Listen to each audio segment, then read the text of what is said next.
3월 6일 토요일 예언을 성취한 겸손한 왕의 행진.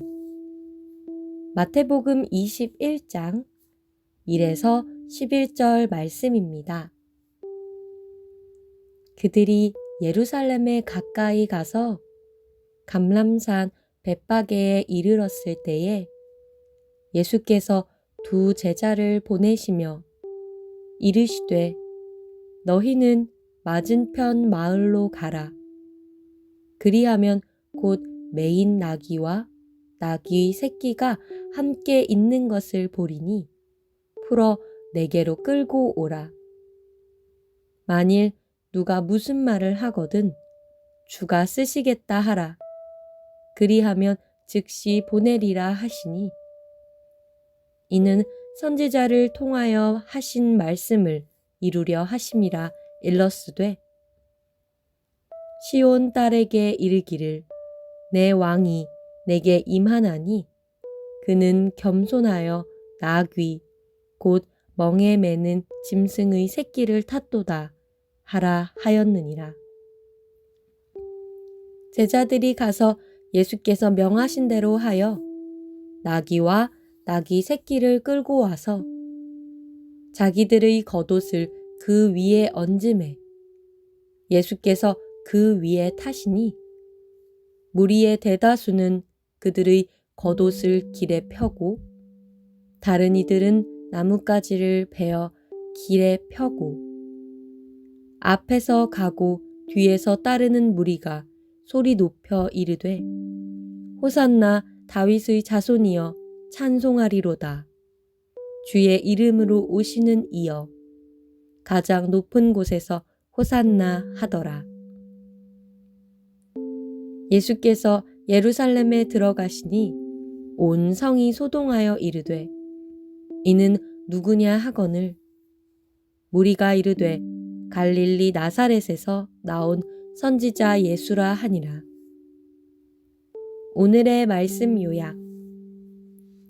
예루살렘 근처 벳바게에 이르러 예수님이 두 제자를 맞은편 마을로 보내 나귀와 나귀 새끼를 끌고 오라 하십니다.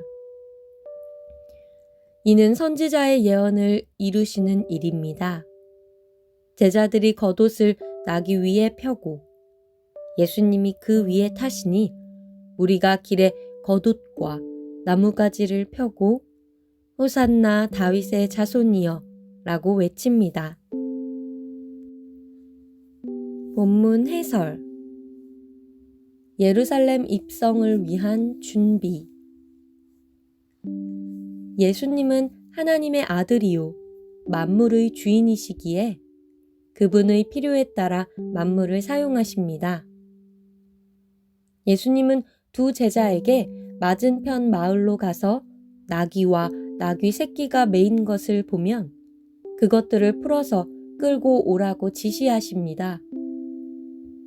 이는 딸 시온으로 모사된 예루살렘 거민에게 구원자가 오신다는 이사야서의 선포와 시온에 오시는 왕이 겸손하셔서 나귀 새끼를 타신다는 스가랴서 예언의 성취입니다.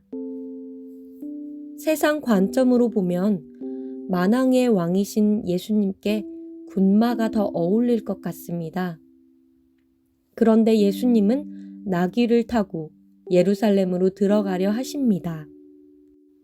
이런 모습은 당시 유대인들이 기대한 메시아의 모습과는 사뭇 달랐습니다.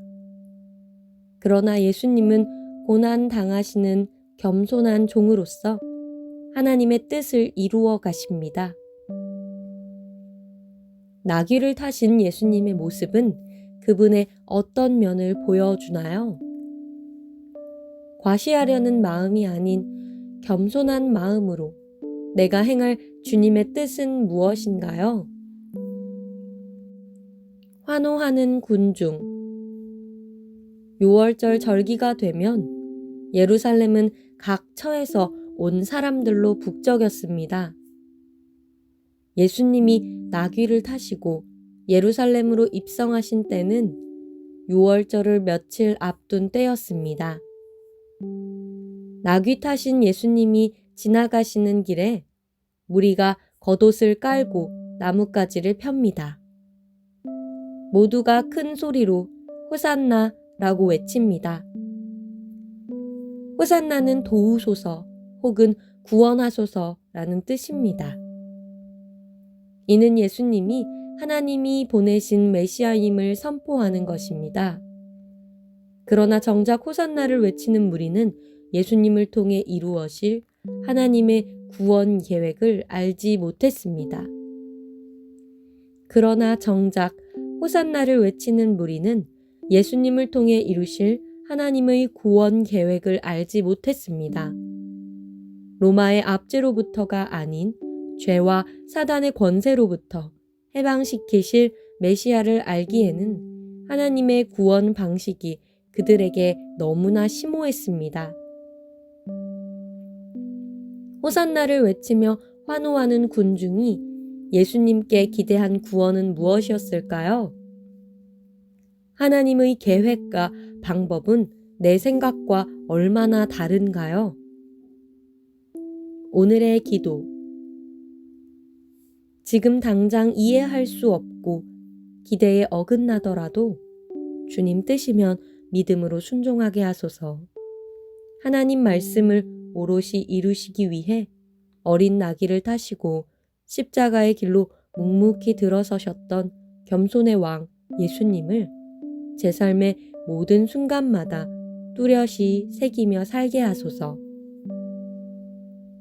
예수님의 이름으로 기도드렸습니다. 아멘.